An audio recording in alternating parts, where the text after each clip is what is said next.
Colorado, you guys have been fucking amazing for the last 10 years.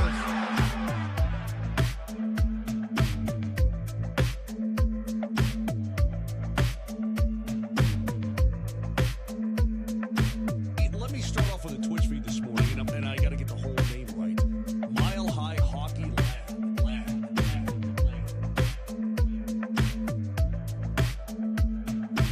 The city of Denver, the state of Colorado, you guys have been fucking amazing for the last 10 years.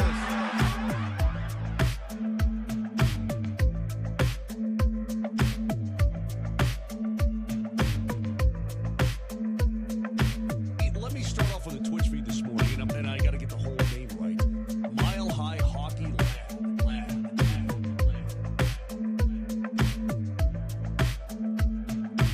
The city of Denver, the state of Colorado, you guys have been fucking amazing for the last 10 years.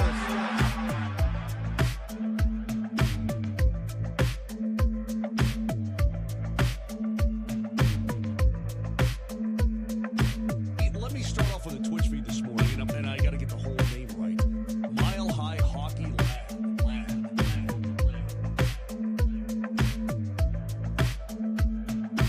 The city of Denver, the state of Colorado, you guys have been fucking amazing for the last 10 years.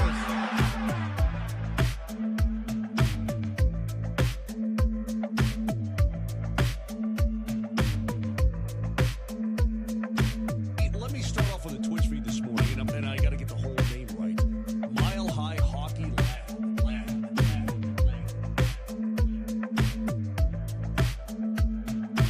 The city of Denver, the state of Colorado.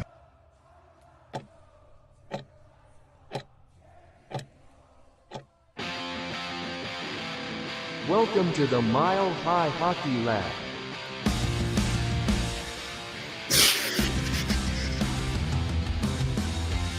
Well, how we doing, boys? Welcome to the Mile High No. Hockey Lab, everybody. No. We're here to talk about an incredible win over the San Jose Sharks. No, obviously not. We're here to talk about the trade. Brock Nelson is a Colorado Avalanche, everybody. He is coming over along with some dude named William Dufour for a first-round pick in 26 or 27, a conditional third-round pick that we don't know the conditions of in 2028. Oliver Shillington and Callum Ritchie, who we all talked about just a couple days ago as being a guy who we didn't really think was going to move for a piece like this.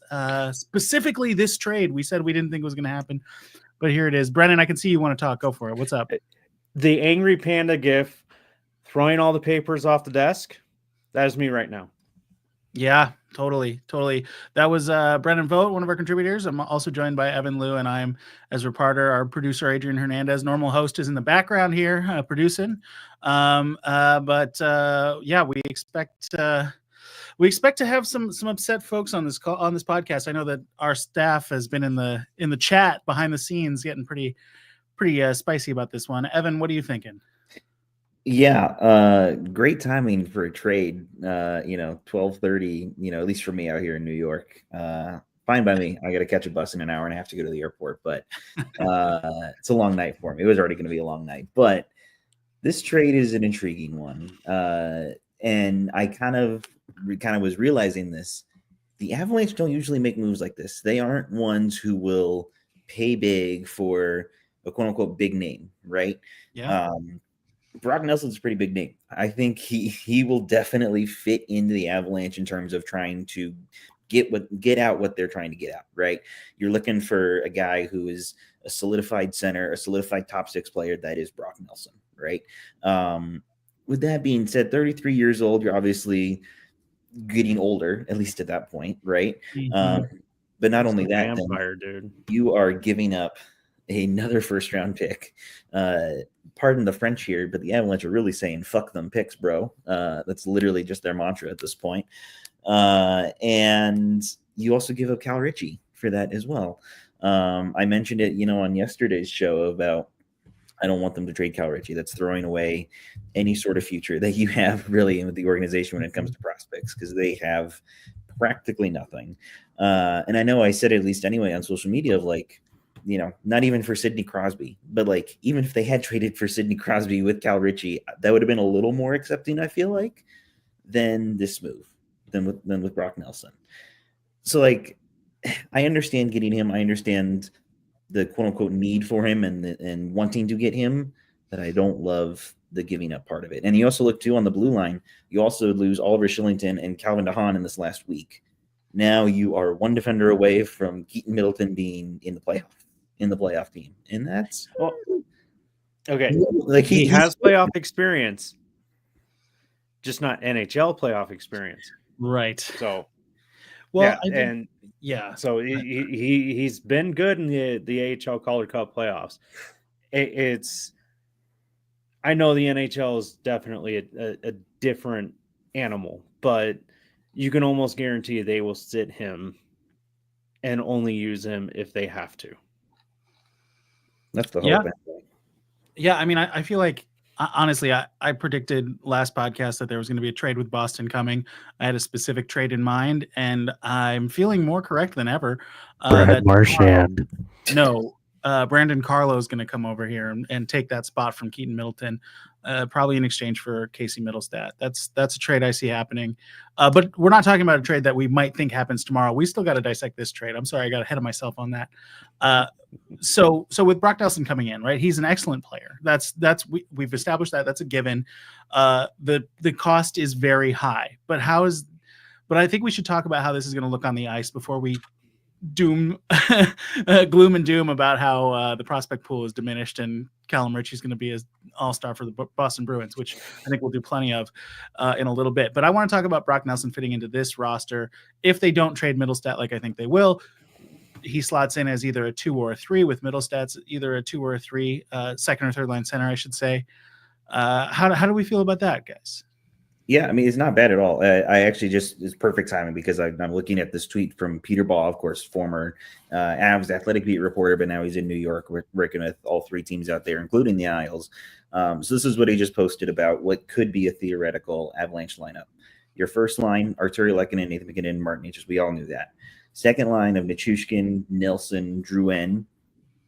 Pretty good. Third line, Kiviranta, Middlestat, Colton. I like that line. Why is Kiviranta there? Say that again? I'm sorry. Why is Kiviranta there?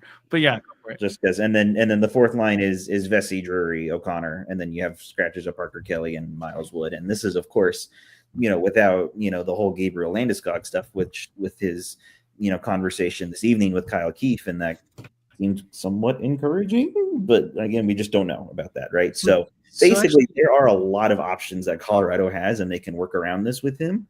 But you really have to think about where does he fit in this, because he's probably not used to the fast style of Colorado's play, and everyone needs time to adjust to that, right? Mm-hmm. And you need to adjust and work with the right line mates.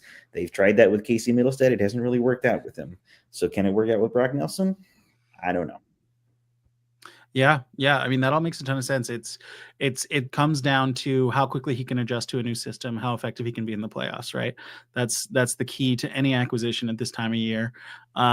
He is a guy who isn't known for his foot speed, but that's maybe because he plays for the Islanders. In straight line like speed measurements, he's pretty comparable to an above average NHL skater, which I think he'll fit in okay on that front. As far as his actual skill and his ability to finish in front of the net, which is a big deal. He's an excellent forward. He's a great fit on a second line for any contender.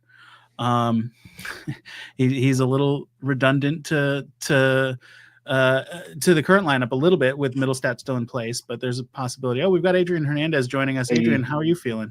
Can you guys hear me? Yeah, we can. Awesome. Wonderful. I'm a little bit shocked. You opened the show with saying that you didn't anticipate Cal Ritchie being involved in a deal. I unfortunately did, and I'm sorry, Brennan. Please don't come after me.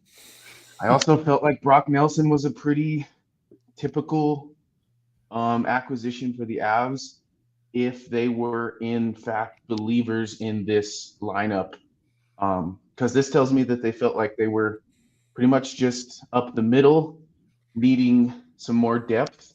And this is absolutely an upgrade at 2C. I didn't jinx it vaguely sober. I know how this goes. It's been years and years of watching the Avalanche trade young prospect talent to upgrade in the here and now. And it's something that you have to contemplate doing.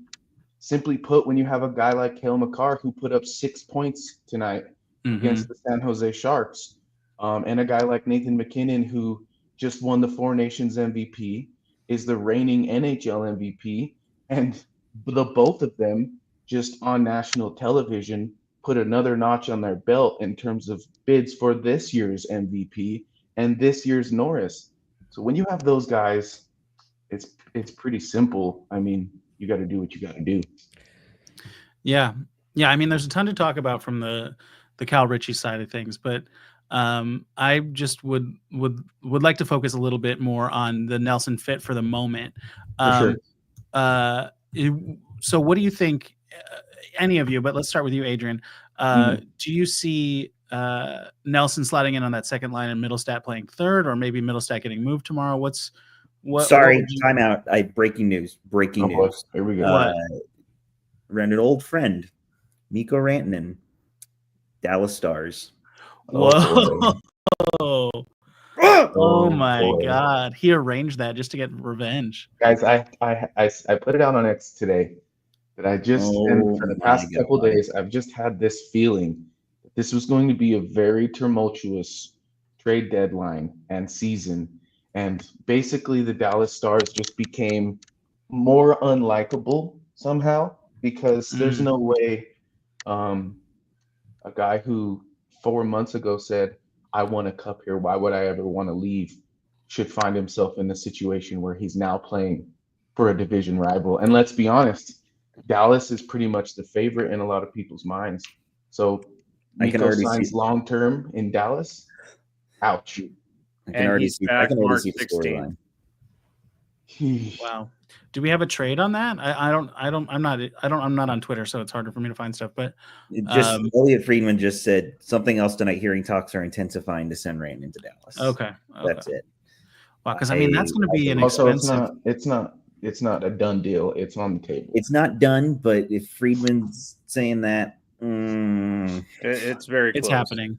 Yeah. I mean, obviously we don't know what the trade is, but my first thought is immediately like, are they sending Wyatt Johnston? Because that would make me happy if they were that stupid. But anyway. Oh my gosh, I just realized. Sorry, the Stars are in town next week. Yes, they are. So that would be. We're getting I didn't even think about that. I was thinking of the storyline of, oh God, they're going to play each other in the first round, and Rantanen's going to do Matt Duchene, what Matt Duchene did last year, and I don't want that. No. I just want to point out that I called the Nelson trade. Oh boy. Yeah. Well, you called Wood and Malinsky for Nelson. Yeah, but I'm just saying. Anyways. Don't mean to play I told you so, but here, let me tell you so. I mean, I felt like a lot of people were. That's what I wrote in the newser, that this, like I said, this fits the profile of what the Avalanche do this time of year if they think they're close. Now, this isn't necessarily in the same vein as Nazem Kadri. Like, this isn't the same type of character, but this is also something I wrote in the newser. That this is definitely a character thing. I linked a video of Nelson giving an interview. This is actually what triggered me to think, oh, Nelson knows he's going and he fits the Avs, was seeing this interview that he did post-game on the bench with the Islanders media personnel. And they basically asked him, tell us what it means to you to have been here for as long as you have been. And essentially he got emotional in giving his reaction. And that told me, oh, he knows he's on the table and probably out the door. Mm-hmm. And then to me, in my mind, it was like, okay, he's a center.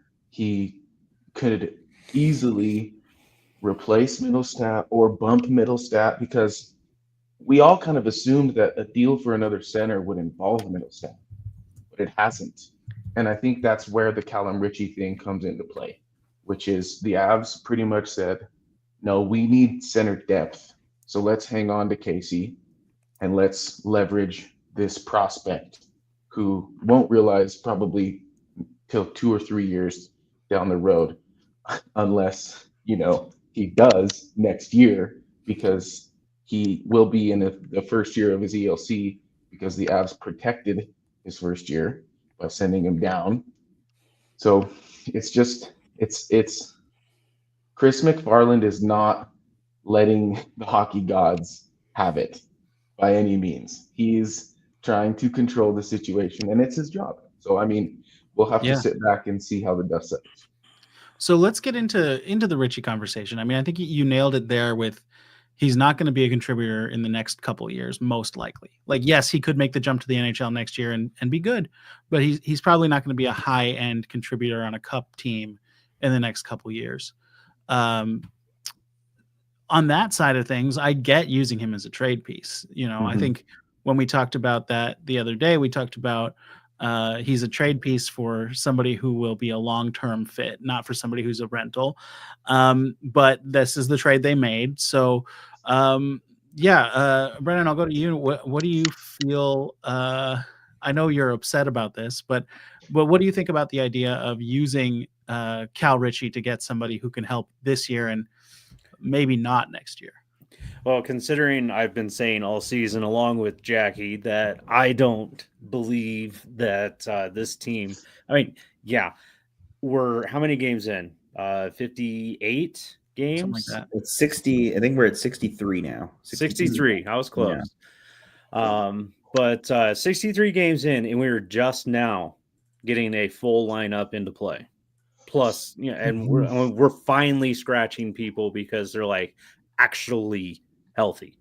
So we're finally starting to get to see the lineup with the possibility of, Landeskog just giving us the tip and saying that I'll be back, but I don't know I'll be back for playoffs. So he has every right to say that.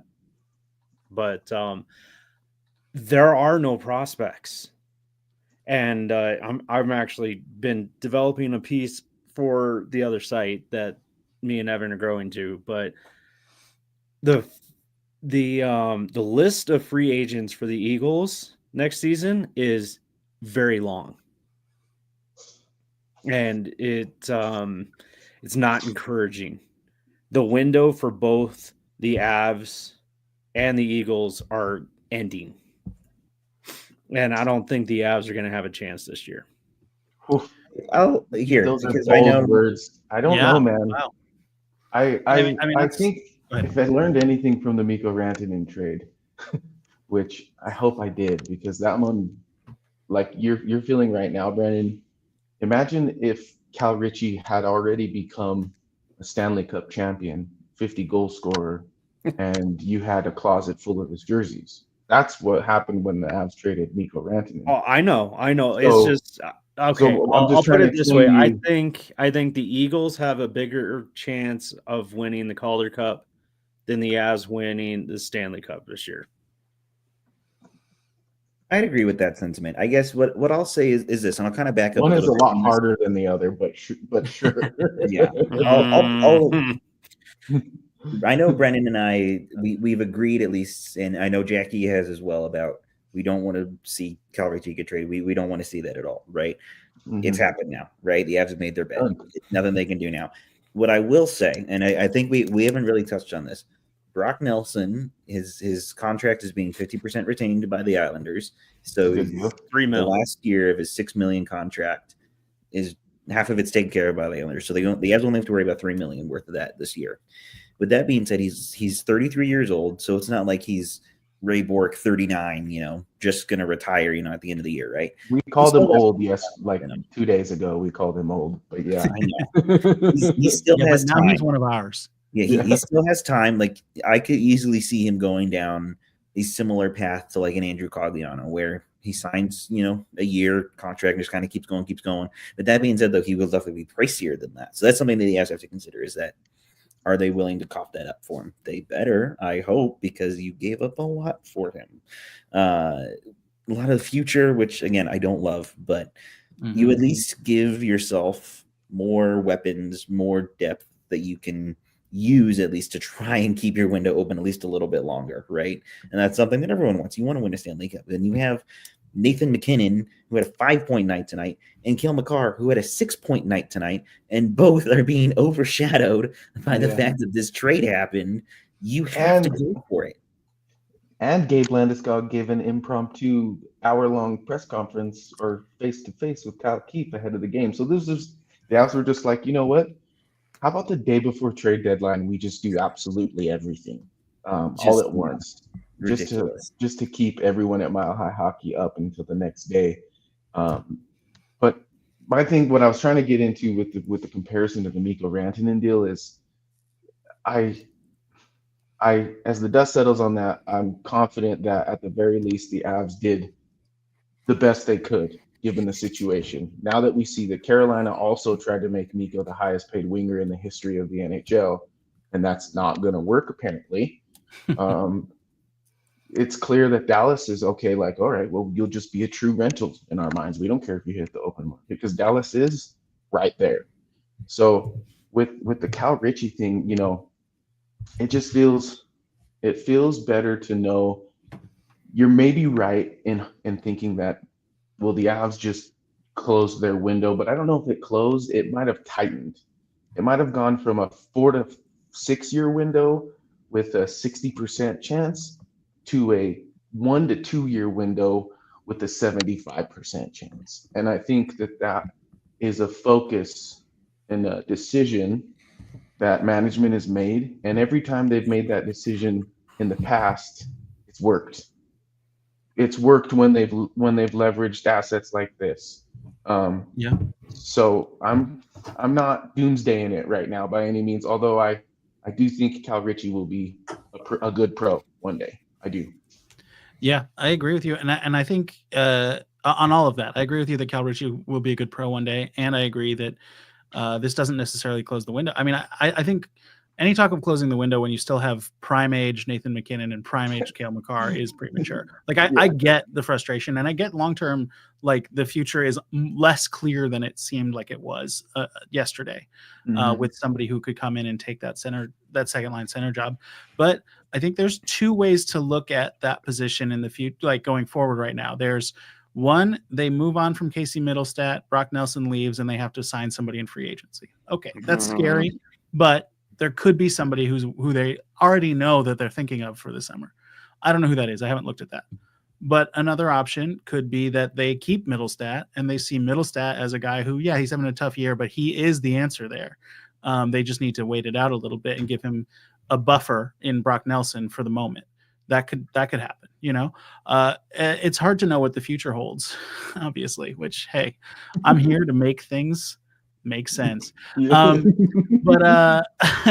you know, the way I look at making a move like this is you are investing heavily in this year with an eye to the future that is more speculative than certain, right? And that's not necessarily a bad thing.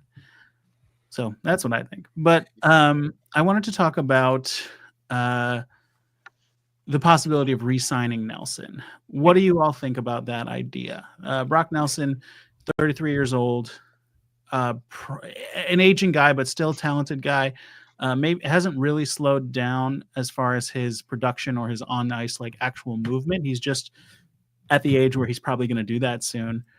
I think to me, a 6-year deal sounds terrifying. A 2 to 3 year deal sounds okay, a little scary. A couple of 1-year deals sound wonderful. Evan, you kind of touched on this already, so I'll go to you, Brennan. What do you think about Nelson as a more long-term piece? Well, okay, so he's good on the PK. Like you said, he does have speed. The Team USA actually did pass up Cole Caulfield for Nelson, which is kind of shocking considering Caulfield's stick and hand speed, especially when you look at a man that looks, if I can find it, like while you're pulling it up, I'll just say Cole Caulfield scored 5 goals on his last 10 shots as of tonight. So it's a big move to go for somebody else instead of him. Well, yeah, exactly. But I don't think Montreal is going to be trading him anytime soon. But, no, totally. I just mean for the U.S. team. Yeah, and then so when you have a man who looks like this, and I mean, come on, he looks old. He's a silver fox, man. What are we doing here? Yeah, Yeah. silver fox. So, but It is quite funny to see that. yeah, and like I've heard so many things said about that picture. It's like he's the oldest man in hockey. I think one of you guys said that like he looks like he survived Vietnam or something like that. That was me. I think it was Ezra that said that. We didn't have to bring that up on the trade reaction show, Brendan. Come on, man. Jeez. Hey, come on. I'm McKinnon happy will make he's them younger. here. I'm not happy about the price. I'm happy. I'm just not happy about the price. And Yeah. considering Well- the depth is gone at this point for next season, and we have to still worry about signing Kale. Well, I think getting back to your question, Ezra, about long term and Nelson. Yeah. I really like the 1 year idea. I mean, I think with the cap going up and Miko not having to be paid next season, you could even afford to pay him to take 1 year rather than term. I mean, right now he's at 6, I believe you guys said earlier, right? So I mean, he's at 3 for Colorado For the effectively. But Avs, yes, 6 total. which, I mean, that's a good bargaining chip for the Avs to say, hey, look, they were willing to pay you $3 million to play somewhere else. And so your value is not that $6 million. So I think it's reasonable to think the Avs can get him at a reasonable figure for a 1 year type of thing and worry about Cale Makar when that 1 year is up and see how this whole Brock Nelson experiment works out. He's a true rental. He's a true rental in my mind, though. I don't think this is a long-term thing. I think this is a kick at the can, and the can is the Stanley Cup. And the last time we had a kick at it, we left it with a dent and took it home. So I think it just sends a clear message. Like I said earlier, the Avs are, like we say all the time, almost every year, it feels like with Chris McFarland at the helm, the Avs are all in. I will say it is better than like a Lars Eller, 100%. I will take that. Way more expensive too. Well, yeah, obviously it comes with the price. So that, I mean, that's where like I'm concerned with. That's where Brendan's concerned. But that's also where Jackie's concerned with. So Jackie's obviously not here. Oh yeah, we have to. So speak I'm just Jackie going to has read words, some of the things that Jackie asked for us to share. She was at the game tonight, enjoying that great win, of course, by the Sharks. Over the Sharks. But I mean, they have 0 assets left, right? I think where's the one here where Jackie said Ritchie was the last thing I had to care about on this team. Again, she's our prospects gal, so this one hit home 100%. Yeah, she's the deep I have a prospects racer. gal, and then we both like cover the Eagles. So Yeah. And there was one more. It reeks of pathetic desperation. That's the what I one. was looking for. That's the one. And I'll admit, I'm kind of with her on this because we've seen these sort of quote unquote knee-jerk reactions from the Avalanche and the GM front offices here. It's worked because now you have Mackenzie Blackwood and Scott Wedgwood, which are huge upgrades from Justus Heinonen and Alexander Georgiev. I think that was pretty predominantly shown tonight with Georgiev's performance. You've also added to the blue line now with Lindgren, which I think is good because of course now you don't have Calvin Dahn or Oliver Shillington. And now you've added at least another second line center. You've added some depth. okay, But again, like it comes with that steep price and it costs a lot for the future. So it's basically like me playing Chell or like any sort of franchise mode in any sports game where you just give up all your picks and you just go and get a Shohei Ohtani or Connor McDavid. Maybe that's a good practice because in that scenario you have nothing to lose. And so if the Avs are making moves like they have nothing to lose, it's because they think they got a chance. And everybody's praising Bill Zito for doing this in Florida, praising Kelly McCrimmon for doing it in Vegas, praising my brain broke, but other people, Tampa, Julian Breezewa. So, I feel like there's room to be very disappointed that the Avs have mortgaged their future and to be very excited about the present and realize that like it is possible to do this in a way that doesn't involve picks and prospects, Yeah. which is crazy. You think teams build from picks and prospects and they win, but then you look at plenty of teams that try to do that and they do not. So Right. it's not necessarily wrong okay. at all. Yeah, what you got, Brandon? So in 21-22 to win the cup, we did from July to March, we did 1, 2, 3, 4, 5 trades. Mm-hmm. We've done what, 7? 7. Mhm. Yep. This year. Okay, and then we didn't gave have up any goalies, but yeah. Technically we gave up a goalie. I mean, like the goalie room was 2 different people in October, and so that's kind of in a different scenario. But I understand where you're getting. Yeah, so we gave up to get what we got. So we got Kemper, Manson, Sturm, Lehkonen, and Cogs. But we gave up, let's see. Oh, and if you want to include Curtis McDermott. I don't, but we probably should. Don't disrespect so- Stanley Cup champion Curtis McDermott. Come on. Six I've been trades. doing it since I knew he existed. 6 trades. 7 trades if you want to include the Ryan Graves one. Okay. Yeah, we probably should. Okay, so we gave up. We got Mikhail Maltsev, and we gave up Ryan Graves. Where's Mikhail Maltsev now? He's in Russia. Mm-hmm. Where's Ryan Graves? He's injured, but he's well, and he's playing what? He's playing in Pittsburgh. Yeah, and he's not playing well. I like Ryan Graves. The whole a lot. team It's is hard for me to not say playing that. well, and so I know, but he from that wasn't good point in forward- Jersey either. Yeah, I mean, I think like to your point, Brennan, which I think is what you're getting at. Like, if you look at all of the pieces that Colorado traded away to win that Stanley Cup, there aren't any that you look at right now and say, "God, I wish he was still here." You know what I mean? Yeah, And obviously, like flags fly forever, banners fly forever. It's not about that. I just mean like literally the players. Would you want them on this roster? Not really. Maybe Justin Barron. Barron or Hellison, maybe. Hellison's interesting. I could see Hellison getting to the point where I'd want him, but right now. Well, and the funny thing is I read an interview after the trade, and he actually requested the trade. Oh, really? And it was because he took a look at the defensive core for the Avalanche, and he said, "I will never have a chance." You should be a GM. Yeah. Well, like he knew that he was going to be stuck in Loveland for like his entire time with us, or he was never.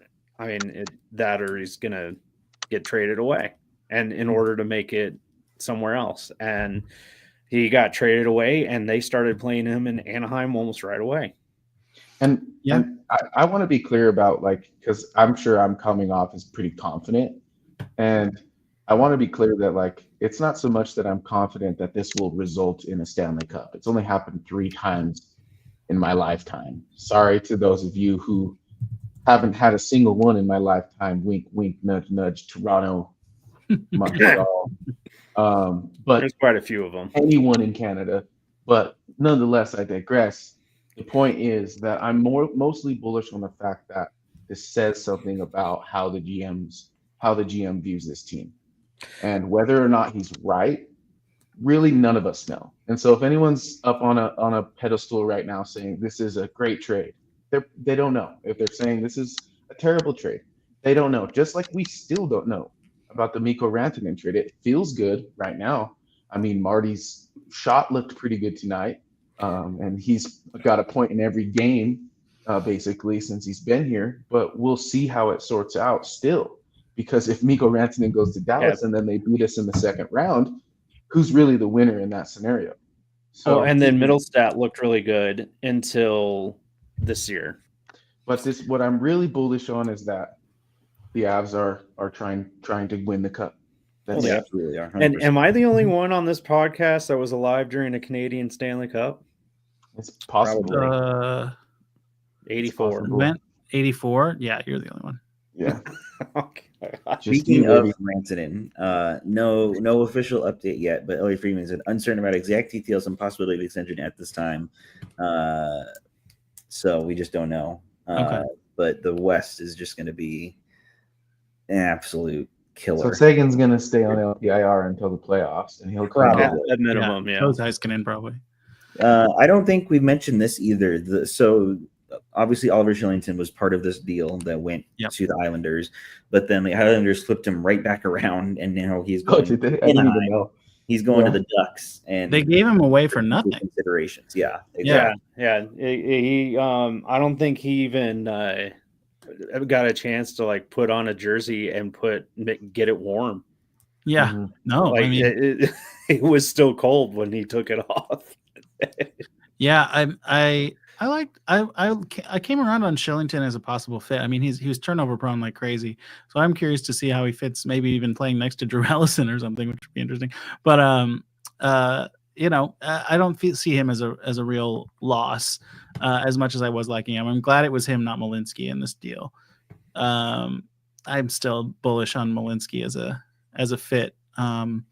But he very well might be moved too by tomorrow. I mean, totally. We don't know that. We know that they were both out of the lineup for so Keaton Middleton could keep their seats warm tonight. We might as well just keep it going all night. Let's just stay here until I gotta get on my bus, get the live stream from the bus while everyone. Well, let's just take. I got a monster sitting right here. Let's take a quick legal glimpse at some highlights real quick. So we'll be brief, but we will do it. Okay. At Brock Nelson, just so we can see what we think, if it'll work. Brocktober to all who celebrate. Nelson's got a pair tonight. Bounce to the net, and that one to Lou Tuso. We'll keep it brief, don't worry. Raven behind, gave it away to Engvall. Engvall. There he is working in the corner. Dobson one-timer. Score! No, that's innocent. Oh, deflection goal. You know who does that really well? His name is Gabe Landis. These are where these plays need to get killed. Great job by the Islanders there. That's what they have. If he can work 200 feet. Look at this. He's working pretty good in transition. That's pretty good in transition for an old guy. The Islanders get another one in transition. This is all last Fifth of the year for Brock Nelson. This is a nifty goal. 23-year-old Nelson. Horvat, Nelson. All right, that probably is as far as we can take it.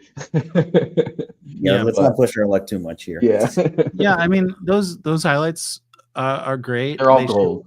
They show that Nelson can finish, which is something that the Avs have lacked a bit. But I think also you're not going to see in that his 200-foot game the fact that he pushes other players into more favorable positions in the lineup, whether that's Middlestat or whatever other answer the Avs have for third line center. I don't know, just vaguely. I think, I mean, I'm bullish on the lineup as it is now, and I stand by my prediction of a Bruins trade tomorrow. But encouraged. No, Brandon. I think another thing that I want to touch on too with Nelson that hasn't been really touched on is that he's I would imagine anyway that he's a good locker room guy. He's assistant captain in the Islanders, been there his entire career. Right? I think Ado kind of mentioned it already. Like he probably knew that he was leaving. When he had that post game interview, with the Islanders TV broadcast out there in his last game. So I would imagine that hopefully he would bring that same sort of captain-like mentality that the Avalanche are just missing at the moment too, and help bring that. And on that, he brings the old guy without a cup factor to the team too, which it matters. Every team that wins has one. So yeah. Well, the other thing, I mean, I want to make sure we touch on some things that we know Jackie would say, and I know that Jackie's a huge proponent of like every cup-winning team also has young, super inexpensive but productive talent. And what she's worried about and what Brendan's worried about, I think along those lines, is that you're giving up that. But where I think the Avs are comfortable, where I can surmise, because I don't know nothing, but where I can surmise they're comfortable with giving into that and saying, maybe that's not us, is the other 31 teams don't have 29-8. And they do carry some weight. To me, there's 4 pillars to it. The rookie or the young talent is one of them, for sure. But superstar talent is one, and I think it's a much thicker pillar in this scenario. I think character is another one, and it's something that I thought one way or another the Avs lost. Comfer, Kadri, Landeskog, Cogliano, those are the guys, the glue guys, the character that you're speaking about, Evan, in the room. That was kind of lost. The Avs have addressed that. The other's good goaltending. The Avs have already won without one of those things, and it was goaltending the first time. This time around, they seem to have a pretty darn good 1-2 in net, still have superstar talent, and now they seem like they're deep and competitive up the middle again. And to me, when they put the bow on the deadline by adding to their defensive end, then we'll be good. I can't say that they're wrong in thinking they have a chance when you look at that lineup. Absolutely, 100%. I mean, that says it right there. Mac 1C, Nelson 2C, Mittens 3C, Drury 4C. That I like that. I like that a lot. It's just a matter of who you put with Nelson. That's the thing for me. And I guess with that too, who do you put with Middlestat? Because Fred Marchand. No, Brandon Carlo. But I do. Nichushkin for sure, right? Off that, I mean, yeah, you'd think that it's going to be Drouin 2C, Nichushkin, regardless of which of the two you put at 2C, probably Nelson. And then you've got Colton 3C and a question mark, I'd say. Mm-hmm. I almost wonder. You don't think Mitz is sticking around? You think Mitz is on the out still? Well, Ezra? I do think that, but I think that there's a Boston trade coming. But even if he's not, when I say 3C, I mean Nelson or Middlestat. Gotcha. So if let's say it's Middlestat, Nelson plays 2C, Middlestat plays 3C, then you're going Colton, Middlestat, and I for me it's Logan O'Connor who plays that other wing, but Kiwi Ranta has been playing third line. Miles Wood's an option. I have another bad feeling, and it has to do with Logan O'Connor. No, don't put that out there in the universe. I'm just saying. No. The sheriff ain't going nowhere, guys. I'm not. This is an insight. This is purely me working on feelings, just feelings, Brennan. And this is technically my last day. Don't make me fire you. I'm just kidding. Right? He takes executive power for 49 more minutes. And as a parting gift, Evan fired Adrian. What a wonderful guy. Bravo. No, he's just another one of those guys to me that would be attractive to another club, and that might be a little bit regrettably interchangeable right now as he plays and fits in with the system. He had a little bit more youth in his legs before the surgery that he had in the offseason. He's shown a little bit of life since, but it's nothing like what we saw kind of in that 2 to 3 year window where he was really prevalent on the penalty kill and all those sorts of things. His game doesn't quite have the pop, and I wonder if both sides could benefit from a change in terms of his role. And mainly Logan could possibly benefit from getting away from a system that's so heavily reliant on the transition and speed game, because he could be still a very good stay-at-home defensive-oriented bottom six guy for a team who plays like a heavier, more in-your-face game. So that's kind of where those feelings are founded, but I don't want to go too far off the rails with all of that. I hear what you're saying. I think he's a perfect fit here, and it would be crazy if they moved him. But that's me. There's so many other guys on the bottom end of the roster that I would move out. I think as far as that third line question goes, how did we feel about Jimmy Vesey tonight? Did anybody even notice him? No. I wonder though. I mean, to be fair, I was distracted in the third period. I literally just I'm not trying to dog, but I dissed Logan O'Connor for being not popping off the ice. But I'm about to say, kind of no news is good news with Jimmy Vesey in this situation, because where we're really hoping that he can work out is defensively. And if you're not coming off on the screen in that role, it means that no one's scoring on you. Now, it's San Jose, so he was -1. Yeah, but let's not. I mean, plus minus Brennan, and a -1 at that. I will say you could get better than anybody else that you could get a -1. I'm just rubbing it in your face because you're 2 strides from the bench, and Well, somebody's here, putting the puck in the just to net. add on to the VC thing here, he had 13:09 in ice time. I mean, everyone kind of has balanced out numbers because it was a blowout game, which is great because the top guys needed rest. But And he's even then, 249 shorthanded. he still had more ice time tonight than Casey Middlestat did. Casey Middlestat only had 12:36, and VC had Gotta 13:09. let this kid spin. And not only that, that was with Casey Middlestat's 118 in power play time. Yeah, I don't know. So I think The power play was on fire tonight, by the way. it was Oh my ridiculous. Yeah, they weren't getting a chance to be Oh my on the God. ice because they were scoring so quickly. Dude, the tick. I mean, you have to add another word to the end of tic tac toe for that 4-pass power play where it That was Drouin goal was insane. Natchez to McKinnon to Lehkonen to Tic-tac-toe, Natchez boom. to Drouin to net. Oof. Just hang on. So, I mean, getting back on the conversation of the trade here because I also have to go soon. So do all of us think the Avs aren't done yet? You think there'll be at least something tomorrow? I think there's one more. Maybe some small HL stuff. That's mostly where I think too. I think in the vein of kind of where Ezra's been in the weeks leading up, which is the back end, and maybe a 4D, maybe even a fringe 4, like a 5, really a 5 or 6, but somebody that maybe fits that role but has been better in the past, a la Eric Johnson. Oh my God, he's turned the lights off on me, like an Eric Johnson type. Oh my God, look Yeah. at me. But It's not time Eric for Johnson. me to go. Well, just real quick while you're sorting that out, I'll say the advanced metrics for tonight.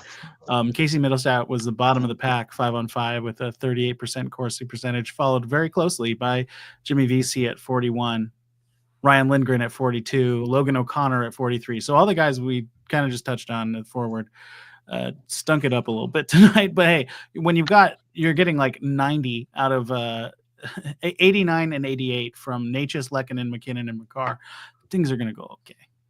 Can I ask the three of you a question before we sign off? Yeah, Absolutely I not. also had one more anyway, so go ahead, Ado. Maybe, Okay, maybe well, mine will be kind of like a yes or no, so it'll be quick. Okay. Mhm. We'll start with Ezra. Ezra, are you more confident today now than you were yesterday that the Avalanche could win a Stanley Cup this year?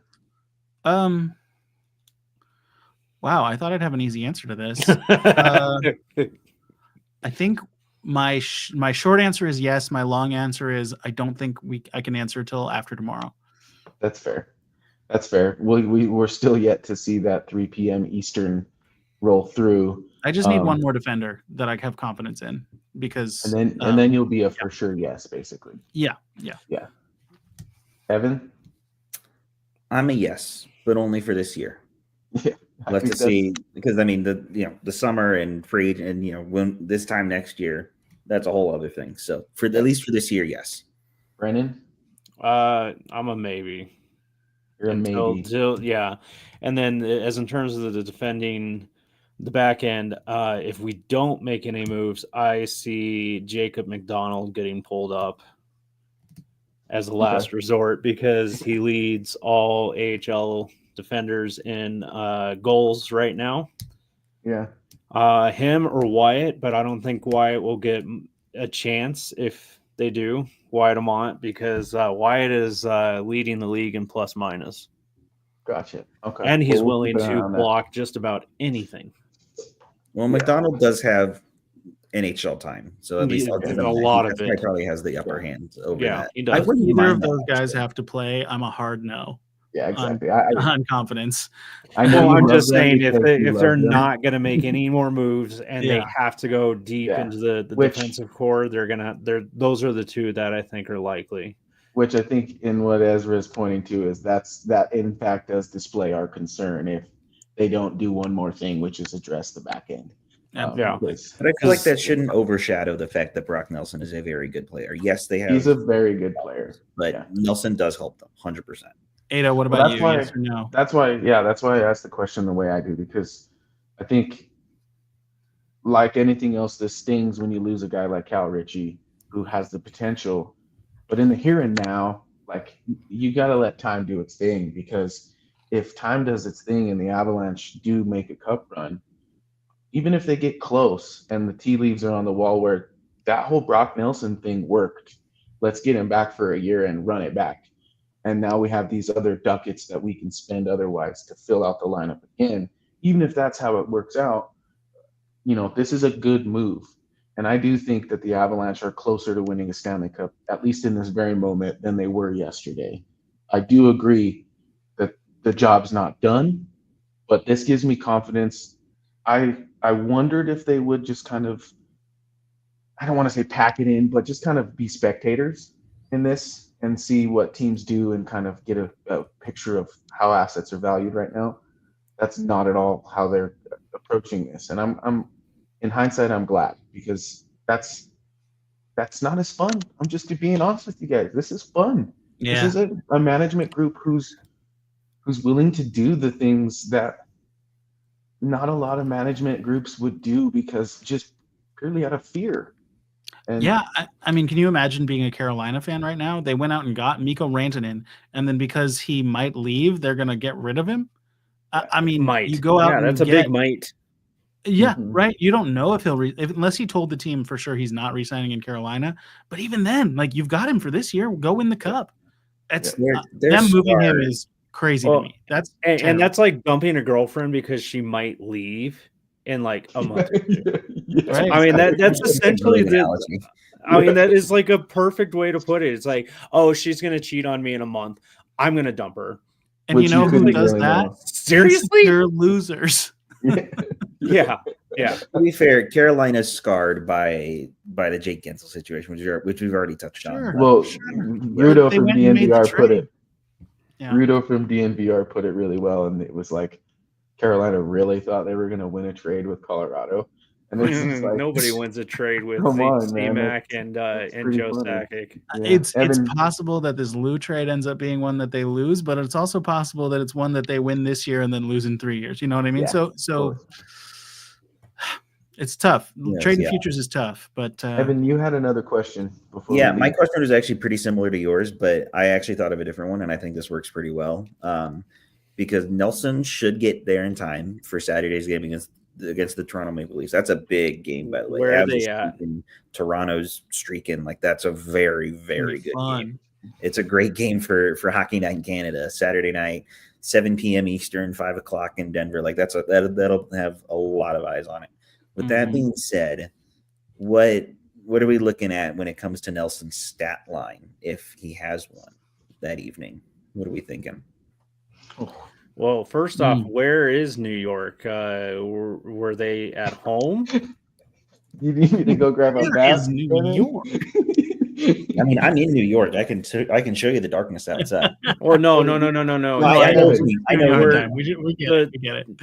like Let me the- look. Yeah, Evan, I know you're see, not the home last game they to- played was on Tuesday, and they They're were home. at home. Yeah, They they're home. are, at least I would imagine anyway, they're supposed to play the San Jose Sharks tomorrow in San Jose.